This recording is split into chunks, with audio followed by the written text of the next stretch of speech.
Nós vamos para Romanos, capítulo de número 1, no verso de número 16. Romanos 1, verso de número 16. Romanos 1, 16. Nós estamos numa nova série de pregações. Nós estamos falando sobre o evangelho que tem sido sabotado.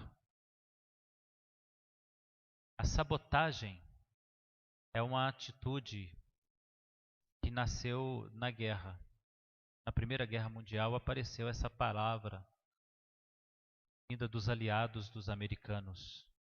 Sabotagem é você estragar o plano do inimigo, é você intervir de alguma maneira nas armas do inimigo, de forma a tirar o poder destrutivo, o poder que o inimigo tem naquela arma para poder te atingir. E nós estamos certos que nós estamos vivendo uma época em que o Evangelho de Jesus Cristo, por alguma razão, em algum ponto, na história recente da igreja, ele tem sofrido uma séria sabotagem. E tem chegado a nós um Evangelho que não liberta pessoas, um Evangelho que não revela o que realmente é importante na vida da pessoa, que não abre os olhos das pessoas para o pecado, que não abre os olhos das pessoas para a ação do inimigo em convencê-lo de manter-se em pecado. Até hoje eu li uma frase que dizia: a igreja está convencida de que o diabo faz tudo, por isso nós pedimos libertação, mas nunca perdão pelos nossos pecados. Nós desejamos libertação e não arrependimento. Porque o evangelho que tem sido anunciado com costuras, com remendos de falsas verdades, quando não de mentiras. Então, antes de nós lermos o texto de hoje, aliás, vamos lê-lo primeiro, acho que vai ajudar. Nós estaremos durante algum tempo pregando baseado nesse texto, onde o apóstolo Paulo diz aos romanos que ele não tem vergonha de carregar no seu coração a fé no Evangelho de Deus. Romanos 1,16. Porque não me envergonho do Evangelho, pois é poder de Deus para a salvação de todo aquele que crê, primeiro do judeu, também do grego. Senhor, fala conosco essa noite. Senhor, nós não podemos viver uma vida parcialmente parecida com a vida do Evangelho. Espera que nós vivamos. Nós não podemos ser parecidos com crentes. Nós não podemos ser parecidos com pessoas convertidas.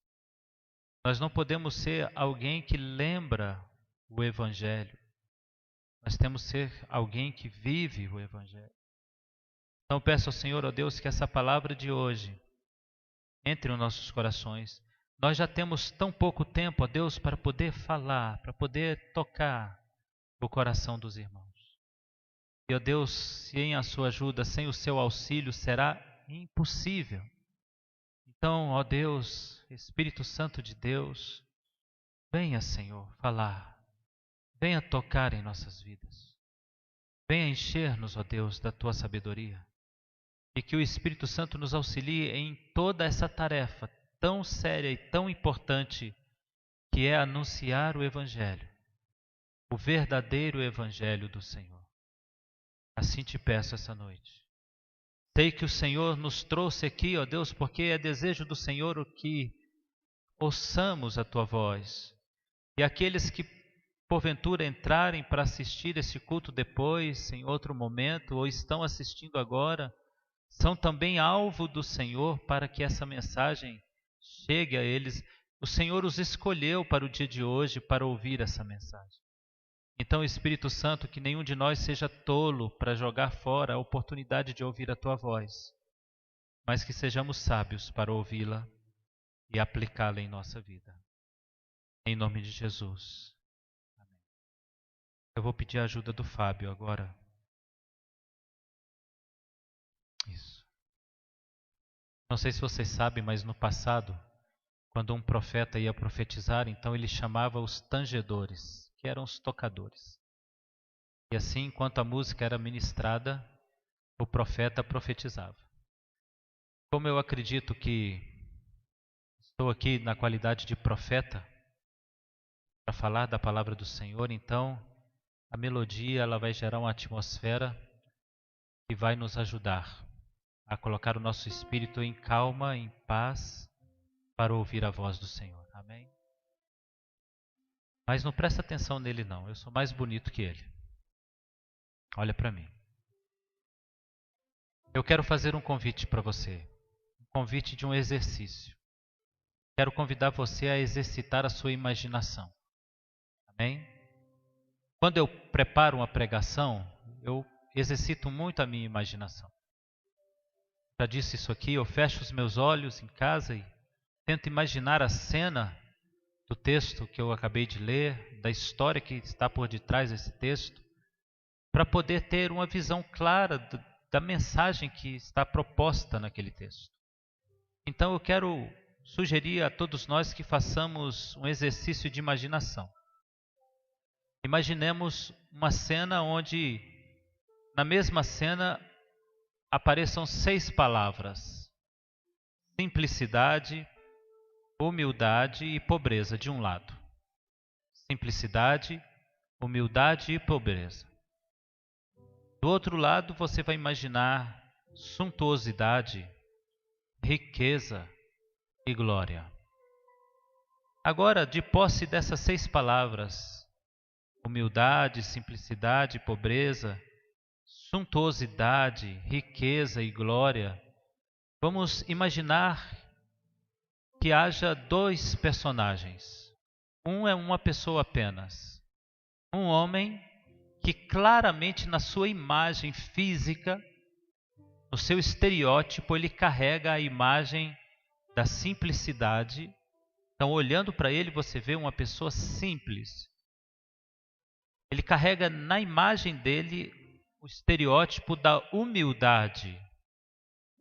E a humildade nos 2 aspectos. A humildade de ser um homem humilde socialmente e humilde de comportamento. Imagine que esse homem também carrega na sua imagem a ideia de pobre. Imaginou esse homem? Então agora, imaginando esse homem, você vai imaginar que esse homem está entrando em uma cidade. E essa cidade traz no seu aspecto físico, visível, a imagem da suntuosidade. Tudo que você vir nessa cidade, na sua imaginação, é grande, é lindo, é imenso, são obras faraônicas, há riqueza para todo lado. Você vai imaginar então a segunda palavra, a riqueza. As pessoas que andam pela cidade são prósperas, muitas lojas, muitos comerciantes na rua, muita gente próspera andando, muitas pessoas bem vestidas. E você vai imaginar glória. Você vai imaginar que essa cidade ela está revestida, ela se enxerga, ela se vê como uma cidade conquistadora, vitoriosa. Agora, de posse desses 2 pensamentos, olha para mim. Você imaginou então um homem simples, humilde e pobre? Imaginou? Talvez até torturado pelo sol, um pouco emagrecido, porque ele anda mais a pé do que de outra forma. Muito ferido, talvez com marcas visíveis no rosto, nos braços.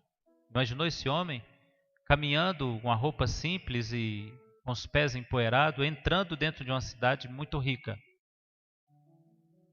E agora você imaginou os homens ricos dessa cidade olhando para esse homem simples entrando? De posse dessa imagem, eu gostaria que você se perguntasse: quem dos 2 lados poderia ter um olhar de orgulho? quem entre esses dois grupos? Na realidade, uma unidade e um grupo. Entre um homem e um grupo de pessoas. Pense comigo, dos dois, qual deles tem um olhar de orgulho? Um olhar por cima? Qual dos dois olha para o outro com um olhar de superioridade? Essa história que eu acabei de contar é a história do apóstolo Paulo entrando em Roma. Os cidadãos romanos, eles nada mais, nada menos, eles eram os moradores da capital do mundo. Roma era a sede do Império Romano. O mundo chamado civilizado, era controlado por essa cidade. As coisas que estão nessa cidade, nos dias de Paulo, são imensas. Os prédios públicos são palácios imensos, cercado por exércitos bem armados, andando pelas ruas, todo lugar é seguro, porque há o exército romano em toda parte, com suas fardas bem garbosas e brilhantes, com as suas armas, com seus equipamentos de guerra. Você imaginou isso? Não há em Roma uma só rua que não tenha calçamento. Todas as casas de Roma têm água encanada. Não há uma só casa em Roma que não tenha um mikveh, uma piscina. Os romanos passam 10 horas do dia dentro da piscina. O dia inteiro. E os seus empregados passam o dia fazendo comida ou mantendo aquecida a piscina, que ele vai ficar 10 horas do dia. Todas as vezes que o exército entra pela porta de Roma, dos portões, ele vem de uma vitória, um novo território foi conquistado. Qual dos dois lados está se sentindo orgulhoso? Imaginou isso? Pois é. Imaginando essa cena durante toda essa semana, eu imaginei que se não fosse Paulo, fosse qualquer um de nós entrando em Roma, entraríamos de cabeça baixa e muito humilhados, porque olharíamos para o lado e as pessoas prósperas e ímpias e servindo a deuses pagãos, mas ricas, prósperas, cheias de tesouros, empregados e servos. Os romanos que moravam em Roma, nenhum deles trabalhava efetivamente, mas todos tinham escravos para trabalhar. Então eu imagino que a maioria dos cristãos do nosso tempo, se fossem a figura do Paulo, entrariam se sentindo pequenos, humilhados, porque, puxa, eu sirvo a um Deus, eu faço tudo por esse Deus, olha para mim. Eles não servem a Deus, eles fazem tudo por deuses pagãos, olha para eles. Dificilmente um de nós diria a frase do apóstolo Paulo: eu não estou com vergonha. Paulo está dizendo isso porque dentro dessa cidade estão os intelectuais mais importantes do mundo, que poderiam estar questionando as suas palavras, que pareciam loucura. Um homem morreu para nos salvar do pecado, isso parecia loucura. Naquela cidade estavam os homens intelectuais principais do império, estavam lá. Os políticos mais importantes do império estavam lá. Eu não sei se você já teve a oportunidade de estar num lugar com pessoas dessa estirpe. Gente de sangue azul, né? Já teve a oportunidade? O sentimento de que nós somos um lixo é muito grande. As pessoas olham entre nós, sabe como? É como se nós fôssemos invisíveis assim. Então, se existe uma mesa do lado de lá e o pobre está aqui, ele olha para a mesa e vê a mesa como se você não existisse. A sensação é que você é invisível. Eu já tive a oportunidade de estar em lugar com pessoas assim, pessoas intelectuais e políticos importantes, e eles olham por dentro de você assim, você não existe. Qualquer crente do nosso tempo, ou muitos crentes do nosso tempo, sentiriam-se envergonhados. E é o que muitos crentes estão se sentindo agora, durante a pandemia. Porque muitos crentes agora estão perguntando-se se vale a pena servir a Deus diante de tudo que estamos vivendo. Eu vejo que dois motivos, duas razões são as promotoras da vergonha. Em dois momentos, o ser humano pode se conduzir para acreditar que ele tem razões para se envergonhar do Evangelho. A primeira situação motora, movedora, combustível para levar as pessoas a sentirem vergonha do Evangelho ou achar que podem ter vergonha do Evangelho é quando tudo vai bem. A segunda razão, a segunda situação em que as pessoas acham que têm razões para ter vergonha da Bíblia é quando tudo vai mal. Porque quando as coisas são controladas e tudo está dentro de um campo de normalidade, a gente tem um controle das coisas, a gente aceita o Evangelho e não se envergonha dele, a gente até crê muito nele. Mas quando as coisas vão muito bem ou as coisas vão muito mal, a gente sente vergonha. São duas situações que promovem vergonha nas pessoas. Quando tudo vai mal, aflora um sentimento de injustiça de Deus em nós ou nos homens. Surgem questionamentos quando tudo vai muito mal, então surgem questionamentos do tipo: por que Deus está permitindo comigo? Os questionamentos são em relação à justiça de Deus. Por que comigo? Por que na minha casa? Por que eu, que dediquei minha vida inteira a Deus, agora chego e recebo a notícia dessa? Então, quando as coisas vão mal, os nossos questionamentos afloram e a gente acha que tem o direito de ter vergonha da Bíblia.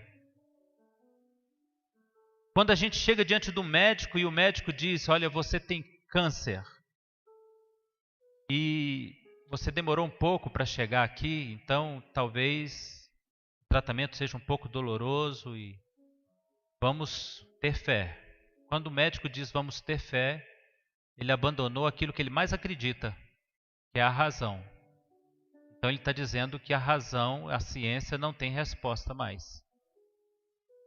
Então ele está dizendo: se você acredita em alguma coisa, se apegue a isso, porque não tem mais jeito. Aí você pergunta a você mesmo: por que eu? Com tanta gente que não serve a Deus. Então, quando tudo vai mal, a gente faz perguntas para Deus. Por que a minha vida está uma luta? Por que a minha vida está um caos? Por que a minha vida está um problema? É quando tudo vai mal que surge a mágoa contra Deus. A gente fica magoado com Deus. E a gente pergunta para Deus: onde é que está o teu amor? Você que falava tanto que me ama, que deu seu filho por mim, cadê o teu amor? Então, quando tudo vai mal, surgem os questionamentos e surge a mágoa, profunda mágoa. Se o Senhor me amasse mesmo, eu não estaria assim. Se estou assim, ou o Senhor não me ama, ou o Senhor não existe. A outra condição que nos coloca nessa situação é quando tudo vai muito bem.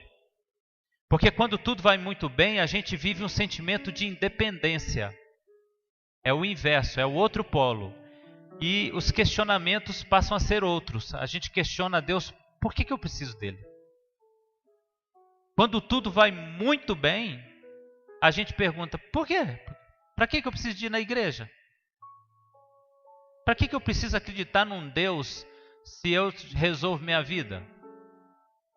Se eu tenho um bom salário, se minha empresa está crescendo, se eu estou com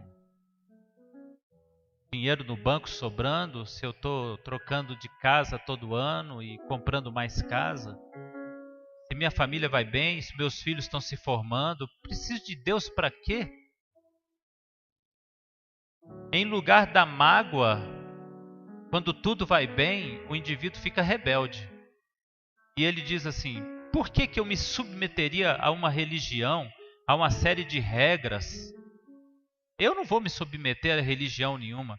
Então são duas condições que podem nos levar a sentir vergonha de Deus e vergonha da sua palavra.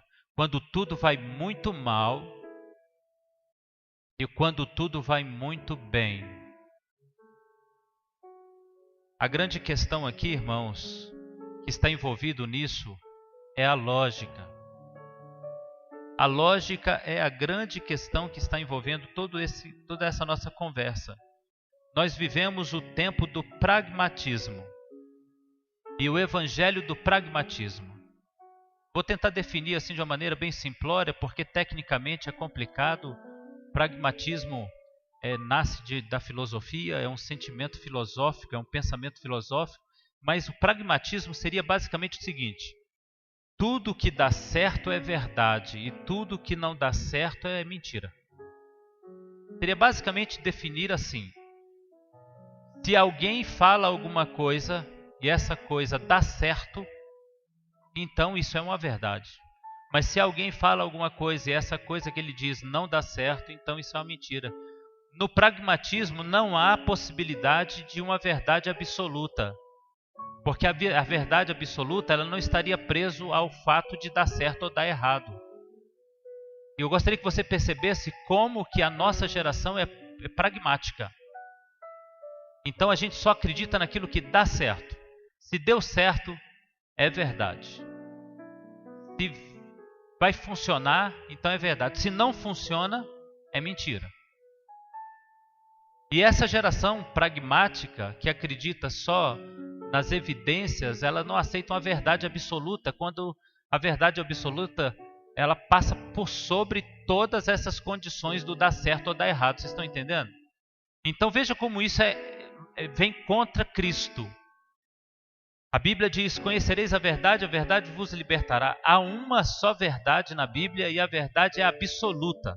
Deus é a verdade, a palavra de Deus é a verdade e ela é inquestionável. Mas para a pragmática, ela para ser verdade, tudo tem que dar certo. Então se você quiser convencer a nossa geração de que a Bíblia é a verdade, então ao crer em Jesus, a sua vida tem que começar a dar certo. Antigamente, nas placas das igrejas evangélicas, colocavam uma frase assim: uma vida melhor espera por você. Isso é a ideia pragmática. Ou seja, se eu creio em Deus, tem que dar certo. Tem que dar certo. Olha para mim. Então, a nossa geração pragmática, ela vive em cima dos resultados.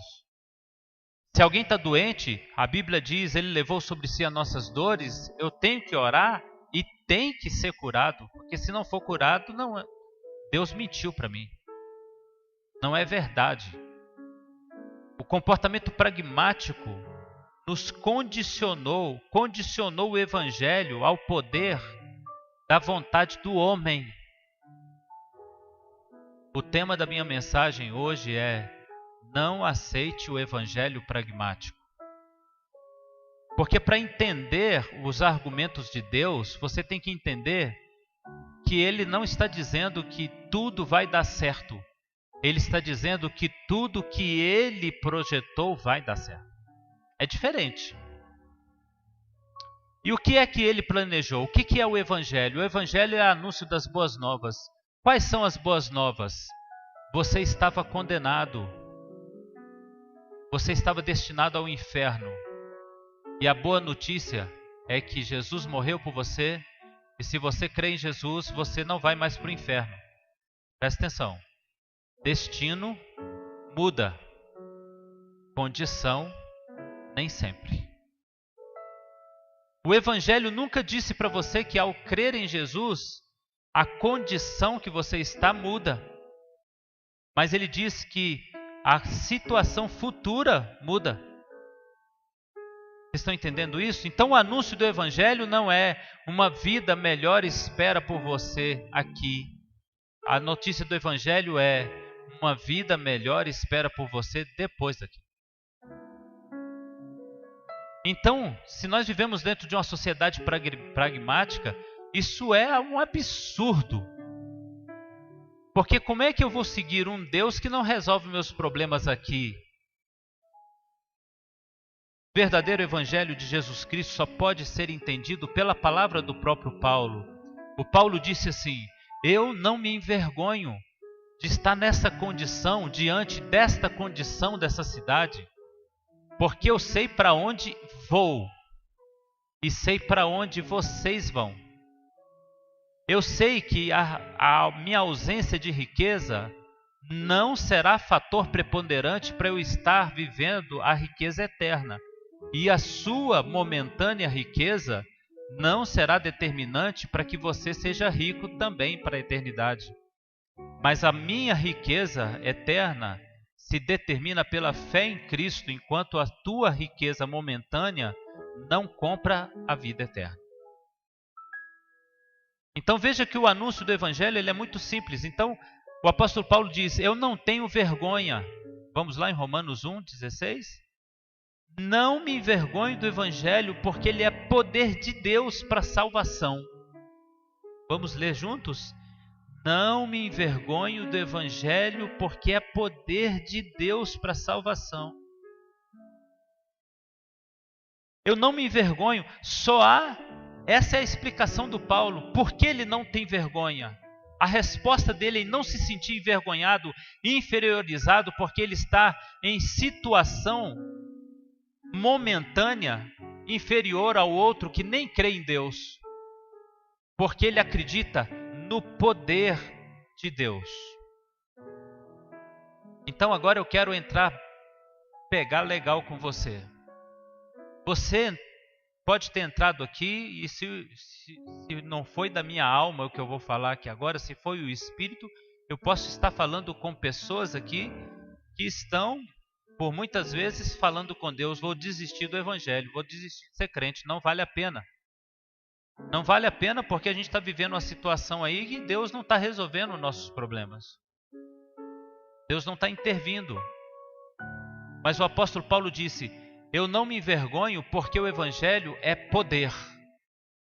Para você entender o argumento do apóstolo Paulo, você tem que entender as palavras de Jesus Cristo em Mateus 22:29. O meu povo erra por não conhecer as Escrituras e nem o poder de Deus. O homem que não conhece a Deus, ele realmente vai ser confrontado nesse tempo. Ele realmente vai adotar um evangelho pragmático. Se não funciona, Deus não existe. Então as igrejas pragmáticas, elas estão pregando prosperidade. Elas estão pregando resposta rápida. Elas estão pregando um evangelho falso. Elas estão pregando a cura imediata. Elas estão pregando um Jesus que tem um laboratório no céu e vai mandar remédio para você hoje. A igreja que prega o evangelho falso, ela está pregando resposta para essa vida. Ela está querendo te convencer que essa vida sua tem que ser a melhor vida. Ela está querendo que você tenha o melhor carro e more na melhor casa e tenha os filhos mais bonitos e nunca fique doente. A igreja do falso evangelho é a igreja pragmática, é a igreja de resultados. É a igreja que quer provar que Deus existe porque o resultado está acontecendo na sua vida. Então você não pode ficar doente, você não pode ter Covid. Inclusive, se você tem fé, Covid não te pega. Eu me lembro o tempo da dengue. Já causava um estresse na gente.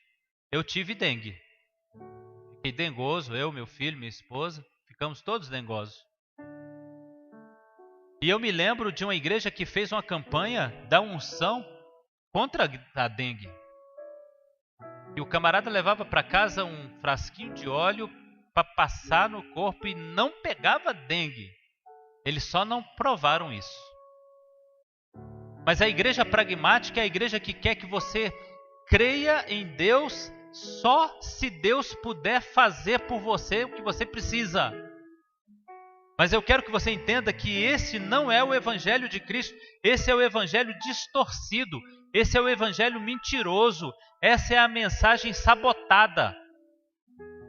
O evangelho verdadeiro de Cristo diz: nesse mundo vocês terão aflições, mas tende bom ânimo, eu venci o mundo. O evangelho verdadeiro diz: se eles me perseguiram a mim, disse Jesus, perseguirão também a vós. O evangelho verdadeiro diz: o inimigo odeia vocês porque vocês servem a mim, e tudo que ele puder fazer a vocês para me atingir, ele fará. Mas sejam firmes, sejam fiéis até a morte, até a morte, até a morte, e eu lhes darei a coroa da vida eterna. O evangelho diz que você anda pelo vale da sombra da morte, e cai 1000 ao teu lado e 10.000 à tua direita, e você não é atingido, mas você passa pelo vale da sombra da morte. Você experimenta o passar pelo vale da sombra da morte. O evangelho verdadeiro diz que homens de Deus, apaixonados por Deus, morreram doentes. O evangelho verdadeiro de Deus diz que homens verdadeiramente apaixonados por Deus morreram crucificados, torturados, comidos por leões. Aparentemente foram abandonados por Deus, mas não foram. Porque na realidade o evangelho é uma vida futura melhor espera por você. E se você entende isso, então essa vida aqui é passageira, e por ser passageira, nada é suficientemente forte para abalar a tua fé. Vocês estão entendendo isso, irmãos? Se você entendeu que Jesus veio não para te dar um carro do ano, mas para te levar para o céu, então você vai entender que quando você não tem um carro do ano, isso não importa, porque você vai para o céu. Quando você entender que Jesus não veio dar a você saúde nessa terra, embora Ele possa te dar, mas Ele veio te dar vida eterna, então quando você não tem saúde, você se alegra, porque você sabe que vai acelerar o processo. A senha vai chegar mais rápido. Seu número vai ser chamado antes. Então você pensa assim: eu peguei uma doencinha e eu acho que eu vou morrer rapidinho, antes dos meus irmãos.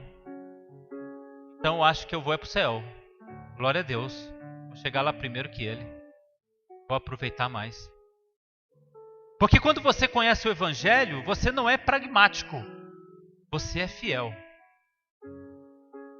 Então o apóstolo Paulo diz: eu não me envergonho do evangelho porque é poder. Olha para mim. O quanto do poder de Deus você conhece?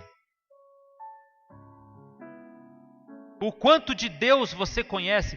Porque o que nós conhecemos do poder de Deus pode ser libertador ou aprisionador. Se eu conheço pouco de Deus, eu me aprisiono no medo de tudo.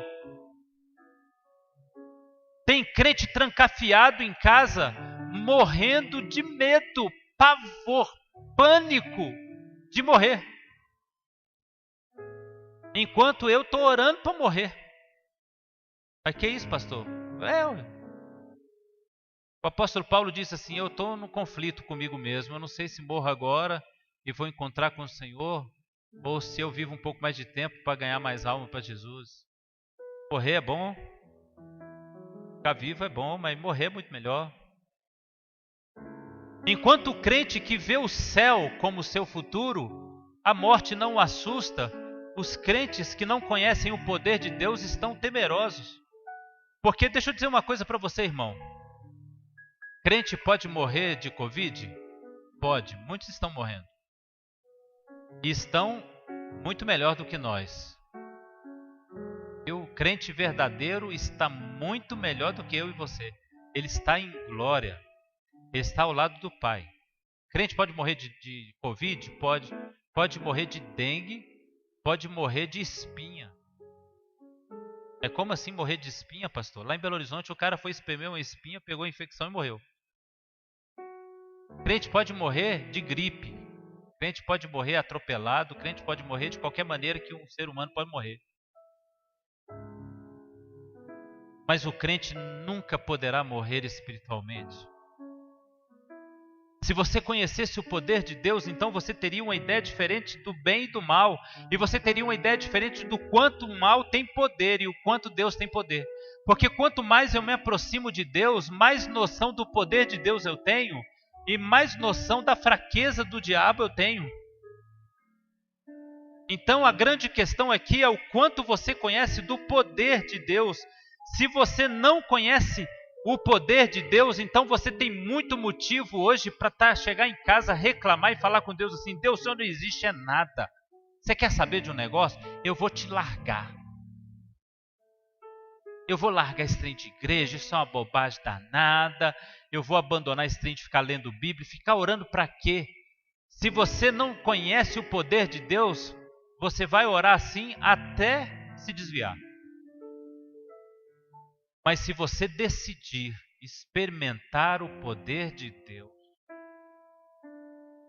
então você vai viver o que os homens na Bíblia viveram. Nosso Deus tem poder para abrir o mar, o nosso Deus tem poder para matar o exército de Faraó, colocando um homem contra um exército, trazendo na mão um cajado. Um velho com um cajado venceu o exército do império egípcio. O nosso Deus tem poder de mandar comida no deserto cair do céu, água sair da rocha. O nosso Deus tem poder de trazer à vida ao que morreu, tem poder de curar o doente de qualquer enfermidade. O nosso Deus tem poder de tirar do inferno. Mas aí é que entra a grande questão de conhecer o poder de Deus. Quando eu não conheço o poder de Deus, então eu não sei quem é Cristo. E aqui eu vou encerrar minha mensagem de hoje, porque a gente tem tempo para acabar. Em Cristo, nós recebemos a revelação do poder de Deus, porque o poder de Deus em Cristo salva ou condena. Se eu conhecer o poder de Deus, eu conheço Cristo. Se eu conheço Cristo, então eu sei que Ele pode condenar ou pode me salvar. Então vamos ler Romanos 1,16 de novo. Eu não me envergonho do Evangelho, porque é poder de Deus para a salvação de todo aquele que nele crê. Olha para mim, fique de pé. Quero chamar o pessoal do louvor aqui.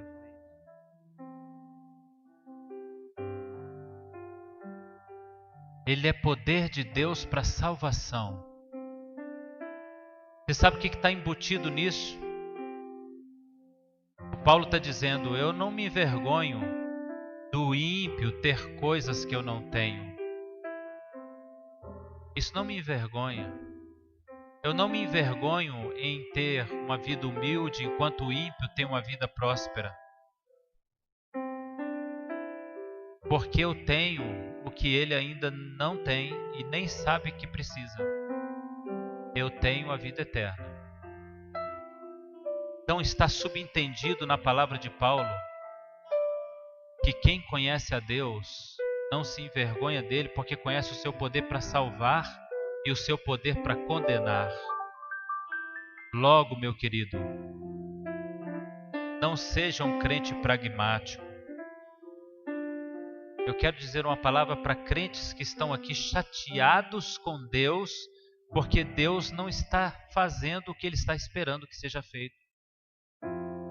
Eu não sei se eu creio mais em Deus, pastor, porque a minha vida conjugal está uma luta tão grande. Eu não sei se eu creio em Deus porque eu estou passando problemas de saúde tão sérios. Eu não sei se continuo crendo em Deus porque eu estou passando tanta dificuldade na minha casa. Irmão, se você continua com essa dúvida é porque você não conhece o poder de Deus. Porque se você conhecesse o poder de Deus, você dobraria o seu joelho na hora da tribulação e diria ao Senhor: Deus, o Senhor pode todas as coisas. O Senhor tem autoridade sobre todas as crises. O Senhor pode abrir porta onde não há porta. O Senhor pode curar todas as doenças. Contudo, o Senhor pode me dar forças para superar tudo que eu estou passando. E confiado nisso, você então viveria uma nova vida. Uma vida pautada na segurança de que você não precisa de paz deste mundo e de coisas desse mundo para ser feliz. Você precisa da esperança da salvação para ser feliz.